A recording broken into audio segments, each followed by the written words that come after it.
Q news అందించే అవకాశాన్ని సద్వినియోగం చేసుకోండి. సమస్య ఎక్కడున్నా నేనున్నానంటూ ధైర్యంగా ప్రశ్నిస్తూ రాజకీయాల పట్ల అవగాహన కలిగిన అనుభవం గల రంగారెడ్డి హైదరాబాద్ రిపోర్టర్లు కావాలను. సంప్రదించవలసిన నెంబర్లు 8688926084.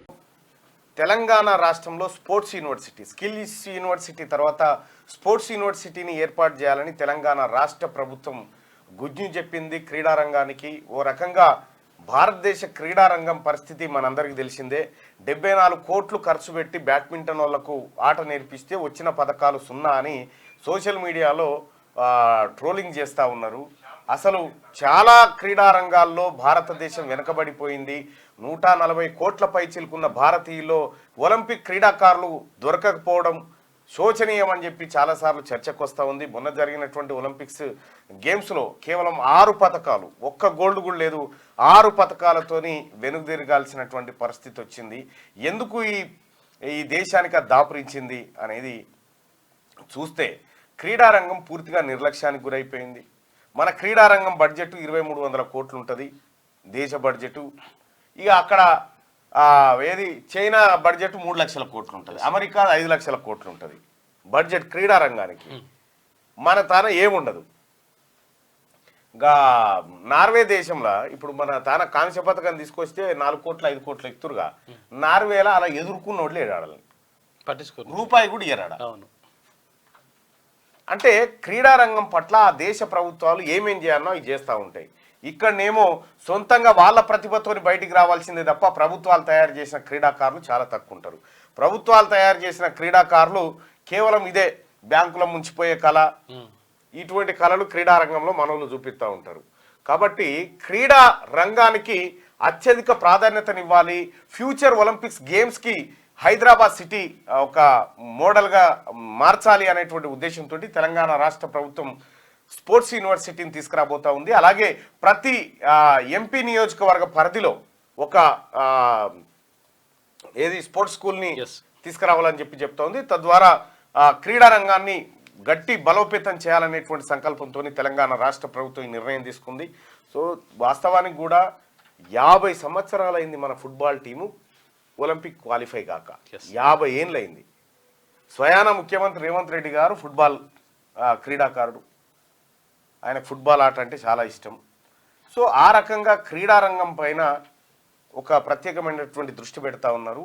అయితే గ్రామీణ స్థాయి నుంచి అంటే పాఠశాల స్థాయి నుంచే, ఇప్పుడు ప్రాథమిక పాఠశాలలో అసలు పీఈటీలు ఉండరు. ఇక ప్రాథమిక పాఠశాల చిన్న 1, 5వ తరగతి అక్కడ ఆ స్థాయి నుంచి కూడా అవసరం ఉంటుంది పీఈటీలు. ఆ తర్వాత మన కోచ్లు వీళ్ళందరూ అవసరం ఉంటుంది. ఆ తర్వాత హై స్కూల్ స్థాయిలో ఫిజికల్ డైరెక్టర్లను మొన్ననే ప్రమోషన్ ఇచ్చింది గవర్నమెంట్, పీఈటీలను అప్గ్రేడ్ చేసింది. తద్వారా ఇంకా కొంత విశాలమైనటువంటి ఆట స్థలాలను సేకరించాలని ప్రభుత్వం నిర్ణయం తీసుకుంది.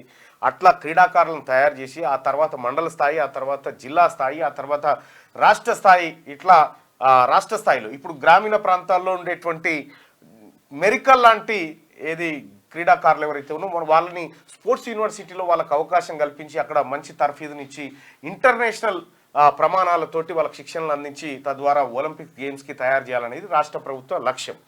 సో ఆ రకంగా ఇటు క్రీడారంగం వైపు యువతను మళ్లించడం కోసం, అలాగే ఔత్సాహికులను అటువైపు తీసుకురావడం కోసం తెలంగాణ రాష్ట్ర ప్రభుత్వం చేస్తున్నటువంటి ప్రయత్నానికి ముఖ్యమంత్రి గారికి ధన్యవాదాలు తెలియజేస్తున్నాను. ఎందుకంటే స్వయాన నేను బీపీడీ స్టూడెంట్ను, నేను కూడా బ్యాచిలర్ ఆఫ్ ఫిజికల్ ఎడ్యుకేషన్ చేసిన.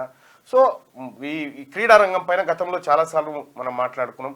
ఒకప్పుడు హై స్కూళ్ళలో కానీ స్కూల్లో కానీ స్కూల్ అయిపోయిన తర్వాత ఒక గంట సేపు టీచర్లు సార్లంతా కూర్చొని పిల్లలతో ఆడేది. అది ఎటు పోయిందో తెలియదు మొత్తం. ఈ క్రీడారంగం కనుక డెవలప్ కాకపోతే యువత మరో పక్కదారి పట్టి చెడు వ్యసనాలకు బానిసయ్యేటువంటి అవకాశం ఉంది. కాబట్టి అటు ఓవైపు వాళ్ళ స్కిల్స్ మెరుగుపెట్టేటువంటి యూనివర్సిటీ, మరోవైపు స్పోర్ట్స్ యూనివర్సిటీ, ఈ రెండు పెట్టి తద్వారా తెలంగాణ రాష్ట్రాన్ని ఈ దేశానికి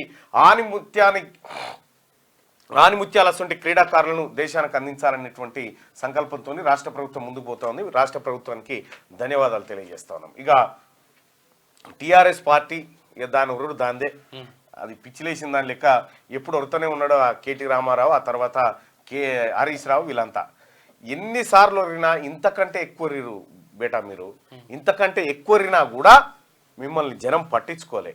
మీకు నాశనకాలం దగ్గరకు వచ్చి వినాశకాలే విపరీత బుద్ధి అన్నట్టుగా ప్రవర్తిస్తూ ఉన్నారు.